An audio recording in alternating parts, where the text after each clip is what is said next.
Halo para sahabat, apa kabar? Mudah-mudahan sehat selalu, panjang umur, banyak rezekinya. Terima kasih yang sudah like dan subscribe channel kami.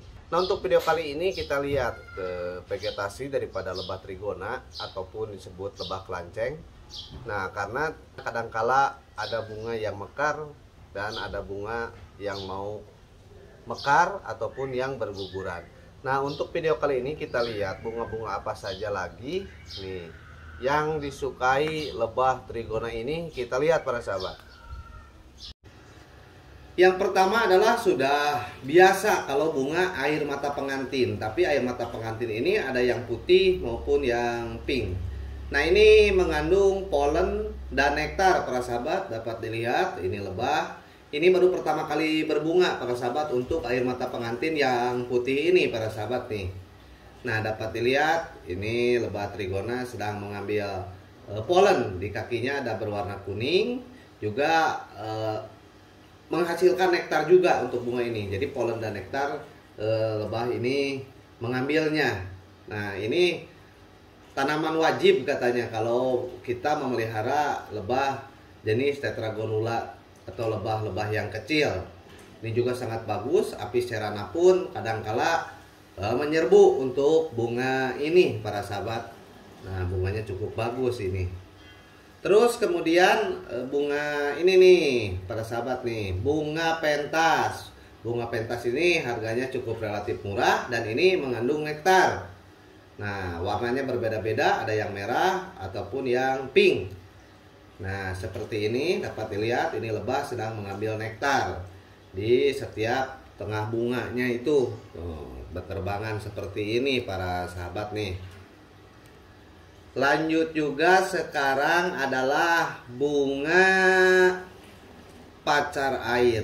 Bunga pacar air ini bunga liar para sahabat, bisa dikatakan bunga liar dan gampang sekali tumbuh.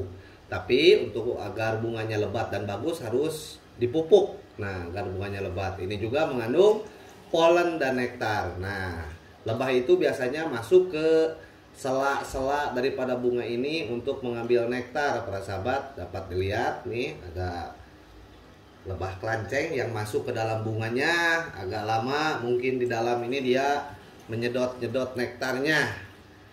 Tuh, lama kan? Dia ini sedang mengambil nektar ataupun polen, karena bunga ini mengandung nektar dan polen juga para sahabat nih.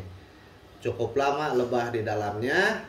Apabila sudah hasil, maka lebah ini akan terbang kembali menuju sarangnya untuk menyimpan nektar ataupun polen yang dia ambil di bunga pacar air ini para sahabat nih. Bunganya cukup bagus, ada berwarna-warna, ada putih, ada merah, ada ungu. Nah, lebahnya keluar langsung terbang. Kemudian adalah bunga mawar. Bunga mawar ini cukup gampang para sahabat, hanya disetek saja untuk penanamannya, atau dari bijinya juga bisa, mudah ditanam asal subur. Nah, ini mengandung nektar dan polen juga tuh para sahabat. Nah, lebahnya masuk ke sela-sela daun maupun di serbuk sarinya, mengambil ke serbuk sarinya tuh, dia masuk ke sela-sela daun para sahabat nih. Nah, kemudian terbang lagi. Nah, ini sangat disukai, dan bunga ini kalau di rumah saya ini karena dipupuk jadi terus berbunga para sahabat.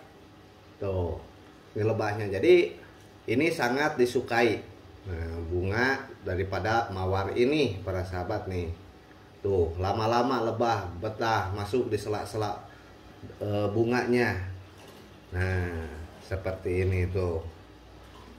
Dia mengambil nektar ataupun polen. Nah, mungkin sekian bunga yang sudah terbukti sangat disukai daripada lebah ini. Jika ada kritik maupun saran bisa diisi kolom komentar. Jangan lupa like dan subscribe. Assalamualaikum warahmatullahi wabarakatuh.